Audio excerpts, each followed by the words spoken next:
The first time I saw the stars in a very meaningful way was I was a ninth grade student in Nairobi in Kenya, and we had many cultural trips. And for our freshman class, what we did was we went and climbed Mount Kenya, which was the second highest mountain in Africa. Now, I've been growing up in Lima, Peru, and we have a lot of humidity because we're a coastal city, and we also have a lot of pollution. And so I never really thought of looking up at the sky. There wasn't much in terms of the night sky. I mean, we could see the moon, that's very obvious, but really the stars weren't something that we looked at. But then when I went there to Kenya, and we were on the field trip with my classmates, I remember the last night as we were going to Crest, we had to get up at about 2:30, maybe 3 in the morning, because again, we have to climb up and then start coming down before the sun starts to melt the snow and the ice. So I literally was forced to look up because I had to be climbing, and that's for the first time that I saw all of the stars really in their glory. I saw the Milky Way, and I saw so many other little stars. I had, I'm sure, seen stars before. I'm sure they were just there, but this time it was just the entire sky was covered in stars. And it was just an amazing experience. And after that, I wanted to recreate that. However, going back to Nairobi, I couldn't see as many. Again, light pollution, the city's kind of large, it's growing quickly. There was not much in terms of preserving the dark skies, but it stayed with me, and it's something that now is a part of my life.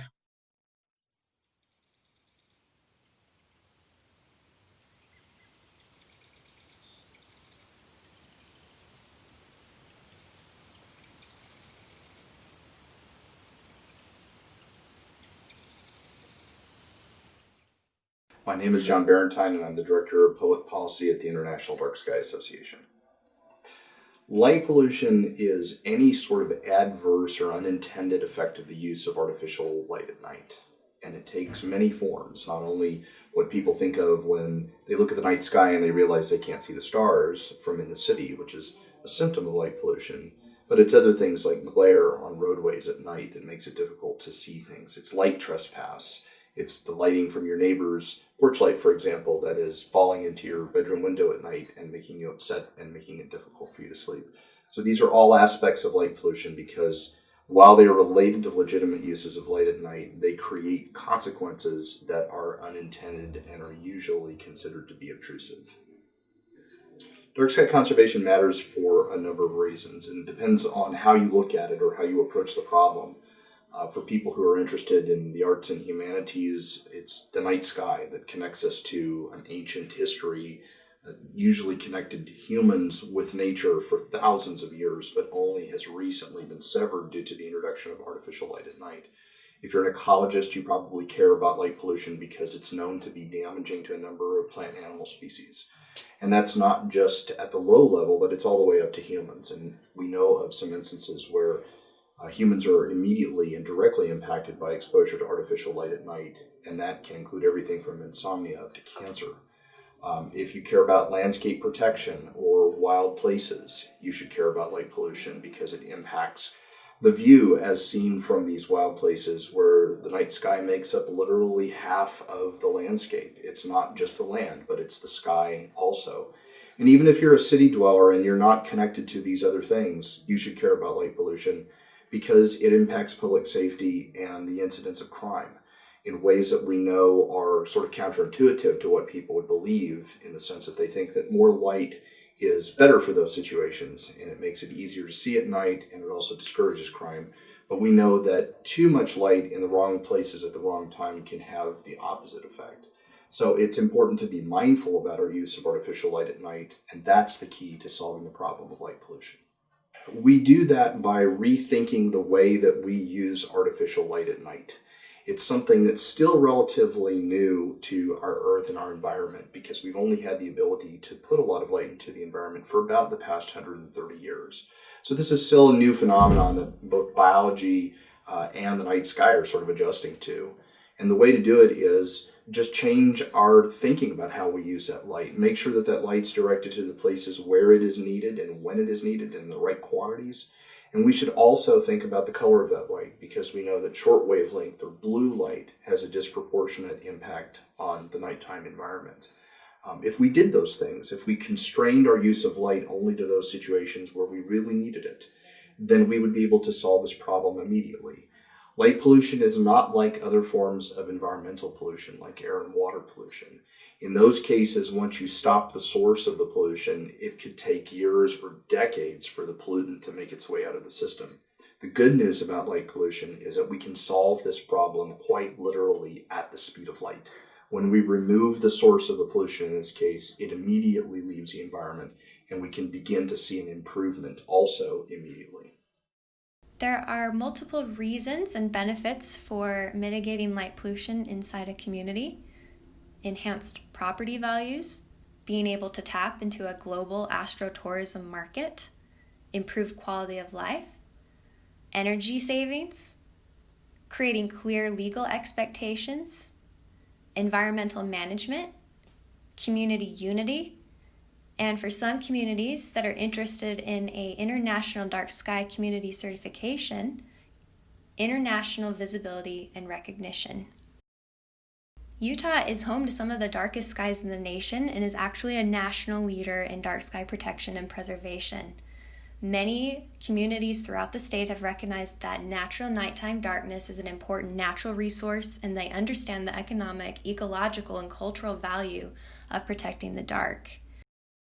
Hello, and welcome to our session titled Night Matters, Perspectives in Community-Friendly Lighting Policies and Practices. Today we'll hear from three speakers who will be discussing different aspects of how the community is working towards improving access to dark skies. Sophie Frankenberg will start by discussing Springdale, Utah's dark sky journey from ordinance to future dark sky community. Sophie Bolino will follow and discuss the Dark Sky Studies minor at the University of Utah, and also the community support that we've encountered from Helper Utah. Finally, John Barentine will discuss good neighbor policy considerations. My name is Daniel Mendoza. I am the director for the Dark Sky Studies minor at the University of Utah, which is the first of its kind in the world. It was started about a year and a half ago. We were putting together ideas as to how we could formalize studying dark skies. Several faculty members convened, and we started coalescing the ideas for a syllabus and for a curriculum.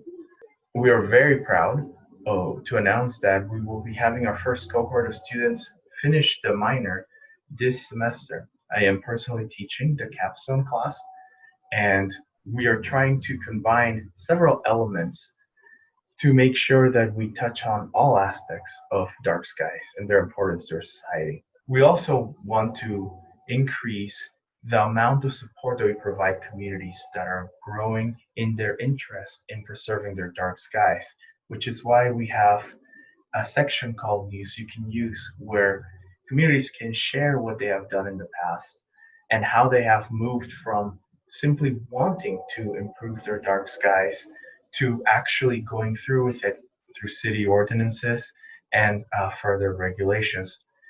What is important to all of us is to educate how important this is and how preserving our dark skies is really something that really triggers many different aspects. Things such as economic diversification, the impact of tourism that dark skies can have, looking at the protection of ecosystems, such topics as bird migration, and even the hatching of sea turtles that get confused and start walking towards the shore because they see the bright city lights and confuse it with the moon. And all of these topics really affect us as we keep growing. Something that we are all very keenly aware of is population growth and urban development. However, light pollution is growing at twice the rate of urbanization. So this is definitely a topic that is very relevant as we grow very quickly. Utah is expected to grow in population is expected to double in population by 2050. So especially for many communities in the West, because we do have that intersection of having more natural darkness, because we do have expansive wilderness areas, but also have some of the fastest rates of urbanization, this is a topic that really touches home. I welcome you to stay after the session and ask us questions. We will all be available. And without any further ado, I would like to introduce Sophie Frankenberg. Thank you, and I hope you enjoy our session. Hello, my name is Sophie Frankenberg. I'm currently a graduate student in the City and Metropolitan Planning program at the University of Utah. Today, I'm going to be talking with you all about the town of Springdale's efforts to preserve the night sky. A little background on the community. Springdale is located in Washington County, down in the southwestern corner of Utah. Springdale is considered a gateway community as it is located directly adjacent to the south entrance of Zion National Park, nestled within the Greater Zion Canyon. Because of the proximity to the park, the partnership between the town and the national park is extremely important. Springdale consists of about 600 full-time residents. However, this town experiences over 4.5 million visitors per year. Because of this, the town has seen significant growth and has become quite prolific over the last 10 to 15 years.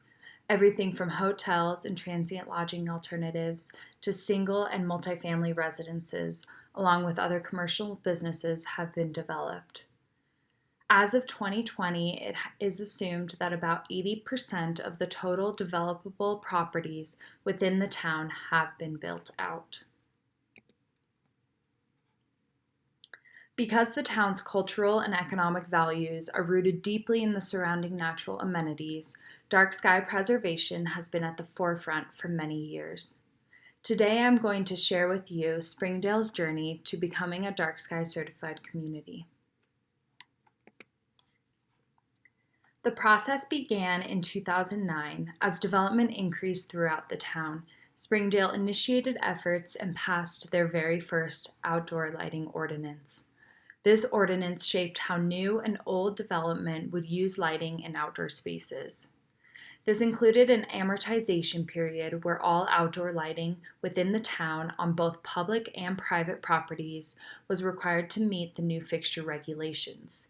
These regulations required that all fixtures be downward directed and fully shielded so as no light would emit from the top of the fixture or horizontally from the sides. The ordinance also regulated where outdoor lighting could be installed. Architecture, landscaping, and any other lighting in non-functional areas would be prohibited. Additionally, sign illumination would be required to meet many standards as outlined in the ordinance, such as constant lighting and internally illuminated signs are limited to illumination of sign copy only. With the outdoor lighting ordinance, community outreach and education was extremely important. Just like all new regulation or change, informing the community on the benefits of implementing an outdoor lighting ordinance was crucial.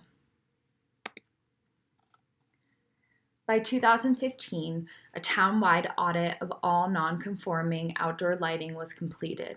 This helped property owners plan accordingly and come into compliance with the outdoor lighting standards. The town also had to bring their own outdoor lighting into compliance as well, as stated in the 2009 Outdoor Lighting Ordinance. This meant an overhaul of all streetlights along State Route 9, the main road through the town and into Zion National Park. In conjunction with UDOT, the town began its process of finding dark sky compliant streetlights. Additionally, in 2015, the town began its process of updating the general plan. The general plan, which was passed in 2016, has a recurring theme of dark sky preservation throughout. I want to touch on this point specifically because I think it is really important as a public official or decision maker that you back up your regulating ordinances with concurrent language in your master and general plans. Additionally, it provides the community with reasoning as to why regulation exists. I think highlighting all of these areas where lighting and night sky preservation techniques benefit the community is extremely important. As you can see in the slide, Springdale found that dark sky preservation fell under a variety of goals, including visual focus on natural features, transportation and encouraging safety and maintenance, lighting and night sky, and even capital project improvements. Like many good general plans, it should encompass the vision and values of the community. To see dark sky preservation as a consistent theme, that indicates that the community feels it is worth working towards. From 2018 to 2019, all properties within Springdale came into compliance, as the amortization period had concluded. The town's streetlights had been researched, manufactured, and installed throughout town. Night sky preservation was still top priority for the town council, and a more serious look into becoming a dark sky certified community began for the town of Springdale. With that direction, staff began researching the requirements for a community to become certified. With the International Dark Sky Association guidelines, a more robust revision to the outdoor lighting ordinance was passed in 2020. The ordinance built upon the previous outdoor lighting ordinance. It now requires all light temperatures to be 3,000 Kelvin or less, a cap on lumens for commercial properties, and additional fixture requirements to limit light trespass. The town also began its 5-year general plan update.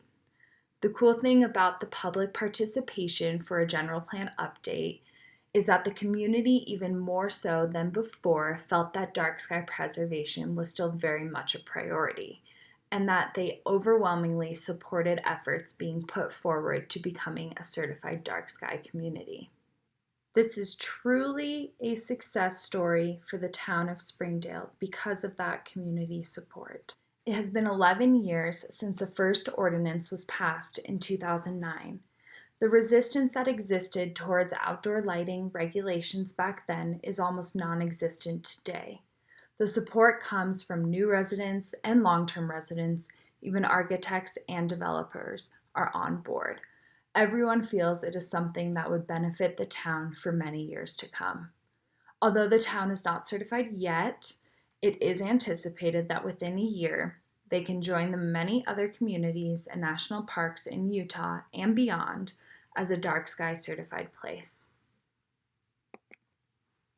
I want to end this story with just a few takeaways.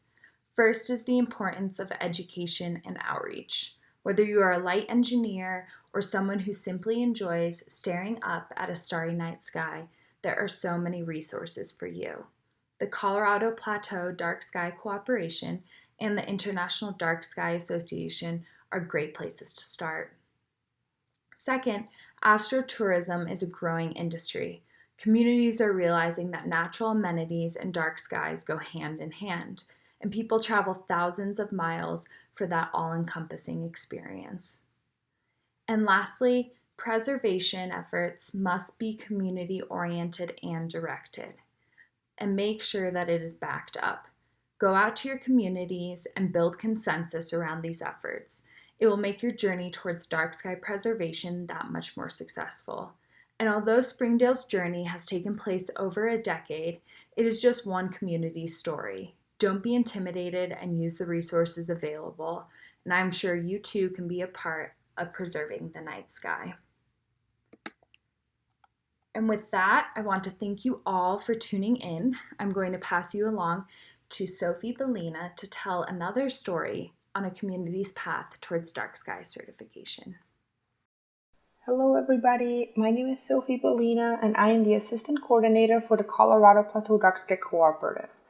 I am also a student at the University of Utah, where I am currently finishing up my undergraduate degree in urban ecology with a minor in dark sky studies.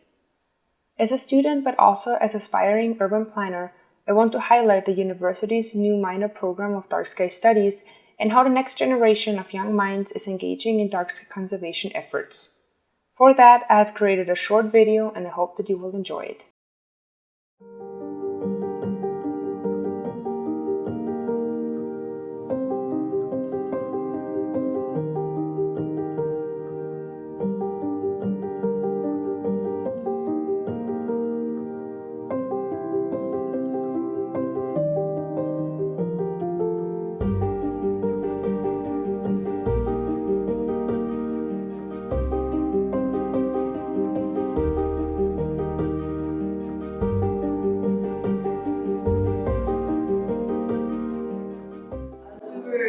We have about 4 vans that we brought down here, and we're caravanning around everywhere. And it was so cool to see everybody getting out of their vans up in the cemetery, and everyone seeing stars.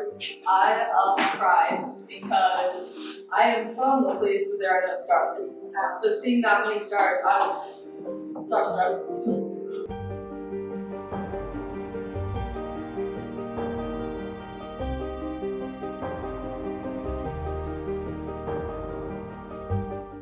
My name's Lenise Peterman, and I'm Helper City's mayor.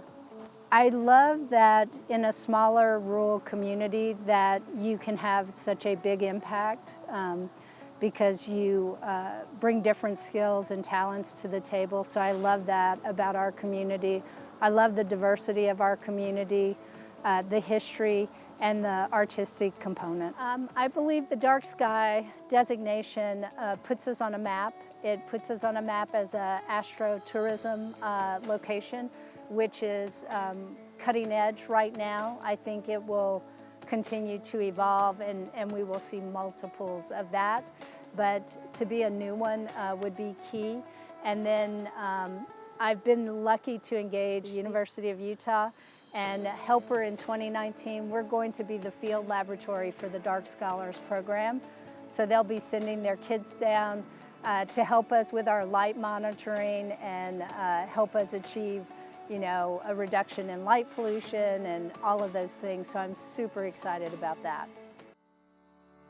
The Consortium for Dark Sky Studies at the University of Utah is dedicated to the discovery, development, communication, and application of knowledge across a wide range of disciplines and professional fields pertaining to the quality of night skies, growing light pollution, and the varied human, animal, and environmental responses to the disappearing dark. Through the collaboration with the Consortium for Dark Sky Studies, the College of Architecture and Planning, and multiple other departments from across campus, the U is now home to the first higher education program dedicated to the study of the scientific, cultural, and artistic relationships to the night sky. The Dark Sky Studies minor program is the first of its kind and welcomes students from all disciplines. The program is designed to engage young minds with the science behind protecting dark skies, artistic opportunities related to the beauty of this precious natural resource, and to comprehending the cultural and environmental value of a star-filled night sky. The minor also recognizes the crucial value of involving and listening to communities about the night sky conservation goals. This valuable community engagement experience takes place in both urban and rural settings. Currently, a handful of students are working with the Salt Lake Center for Science Education and the Natural History Museum to engage with the next generation of young creators in order to foster a strong connection to the night sky. This capstone project enables college students to share their experience of working in this new field of dark skies, while also encouraging middle and high school students to participate in the development of their neighborhoods. Recently, in a more rural setting, the first Dark Sky Studies minor cohort spent a weekend in central Utah to assist Helper City with the goal of becoming Utah's second certified international dark sky community. I was one of these students and want to share my experience with you. To the residents of Helper, being able to see the Milky Way from anywhere in town is an important part of the rural character and identity, and is something they want to preserve for generations to come. In order to support the completion of the city's International Dark Sky Community application, we took different lighting measurements throughout the city, including at the cemetery, the darkest place in town. It was here where several of my peer students saw the Milky Way for the very first time. This meaningful experience of finally seeing what we are all trying to protect set the tone for the rest of the weekend. Besides recording lighting levels and the town's sky quality, we participated in a town hall meeting to learn more about the community's connection to the night sky. Some residents shared their personal experiences and reasons why they want to protect the night sky, such as meaningful childhood memories, spiritual connections, or for environmental and health reasons. These two projects of hands-on student engagement are examples of how University of Utah students engage with Utah communities. Studying the dark sky is a brand new field that offers countless opportunities in terms of professional development, outdoor recreation, finding meaningful experiences and connections, and also engaging with peer community members. We are all living under the same sky, and I encourage all of you to do your part in making sure future generations can experience the same kind of awe when seeing the Milky Way for the very first time.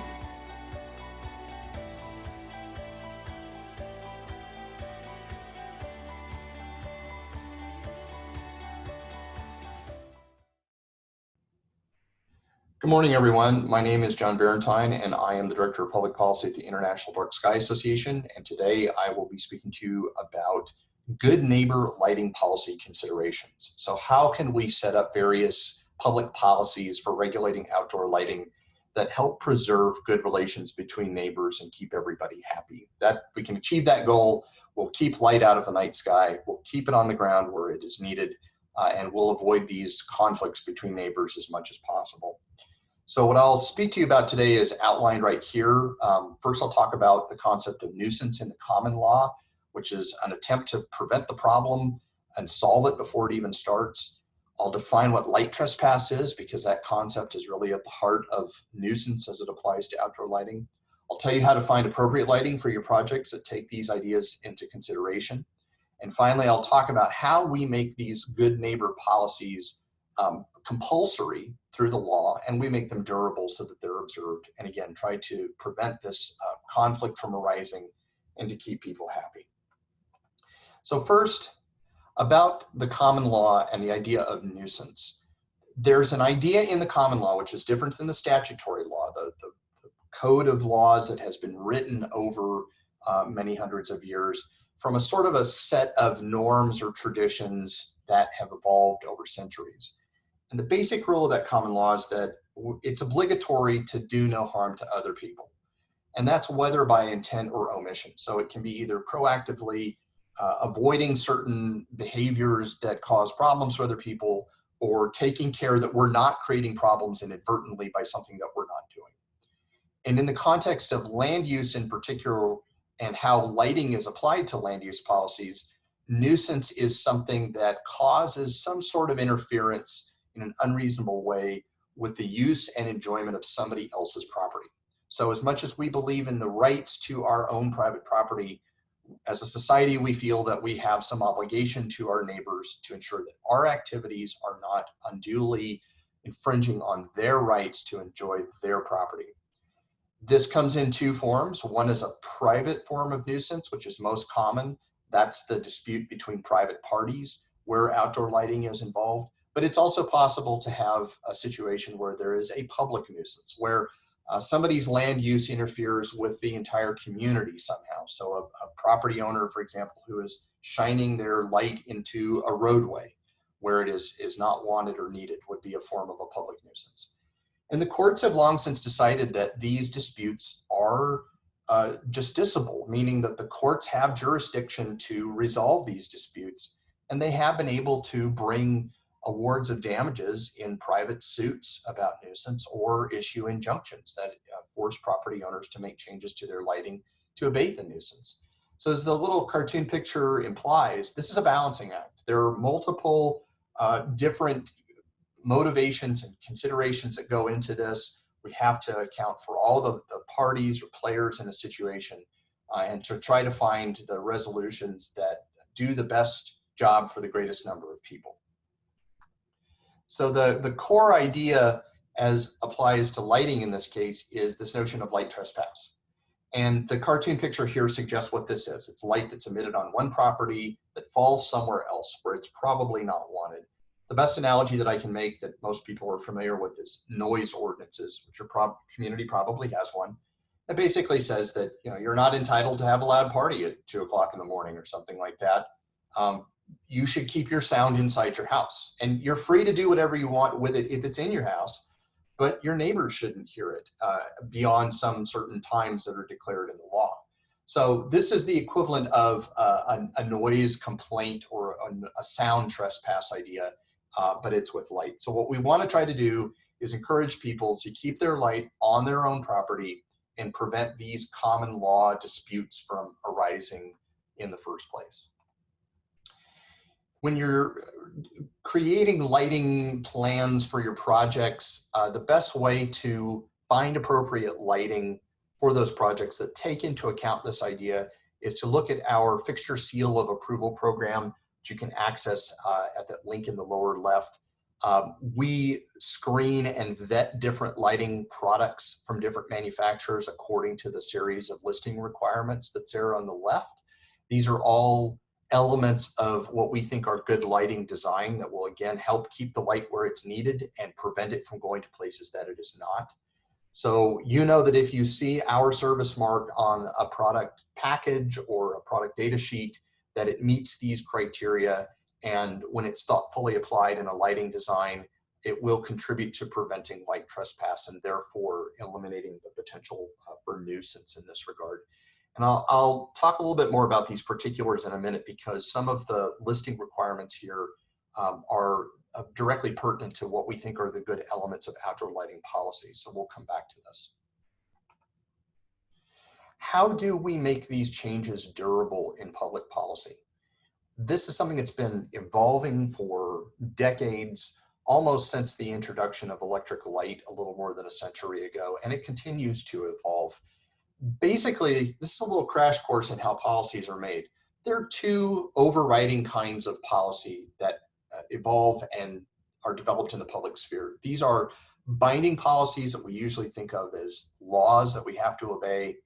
And then there are non-binding policies, which are suggestive of things that people are encouraged to do, maybe by a legislative body, but don't carry the force of law behind them.